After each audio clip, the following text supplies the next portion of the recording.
basically at women exporting and how far we've come. I thought, oh gosh, you've used the 11% figure because it's not 11% now. But this is gold. But this is back from 1963, and it's good to see we've got some female trade commissioners here now, because this was a minute here from the Trade Department in 1963. Even after some deliberation, it is difficult to find reasons to support the appointment of women trade commissioners. In countries where publicity media is well developed, such as North America and England, and where there are no other major drawbacks, such as the Islamic attitude towards women, a relatively young, attractive woman could operate with some effectiveness in a subordinate capacity, as she would probably be the only woman assistant trade commissioner in the whole area, and as other countries employ women in this capacity hardly at all, she could attract a measure of interest and publicity. If we had an important trade in women's clothing and accessories, a woman might promote this more effectively than a man.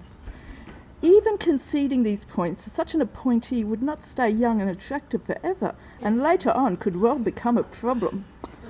So that's 1963. We've obviously moved some way, and it's fantastic to see that we have some female trade commissioners here today. It's fantastic. It goes on to list all the points why women could not possibly be a trade commissioner. You know, it's just so hard, you know, doing business in these countries. They might go off and get married and all sorts of things and then have to resign, you know. Obviously, a bad investment. And it basically said at the end, the conclusion was it would seem that the noes have it. So back in 1963, no female trade commissioners, but we've obviously moved a long way since then.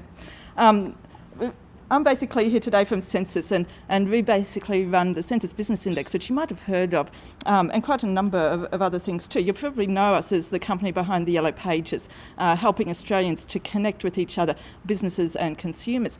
And one of the interesting things I'm going to talk about a bit too is you probably know many of our products here, Yellow Pages, White Pages, but also now we're moving into exporting ourselves. In the last few years, we've moved into China in our business in a long way. I'm going to mention a few of the lessons that we've learned. It's certainly something that I've enjoyed doing on a day-to-day basis. But you're possibly familiar with some of our reports on small business. It's one of our key contributions in terms of giving back to the small business community. The Sensis Business Index is our flagship contribution there, which we've been running for over 15 years, tracking conditions amongst Australian small and medium businesses and exporters as well too. We survey 1,800 businesses around Australia every quarter, and of course in the ACT as well. And really looking at economic conditions at the moment, I'm not going to talk too much. You've probably heard a bit about the economy these days. It's sort of not that flash just at the moment. But also you can get all of our reports on our website, www.about.sensis.com.au, resources, and also smallbusiness.sensis.com.au. And we've got a copy of one of our reports that I did with the chief economist here, Tim Harcourt, last year, called Engaging the Dragon. And that really looks at small businesses exporting, and particularly into China, and some of the demographics surrounding that.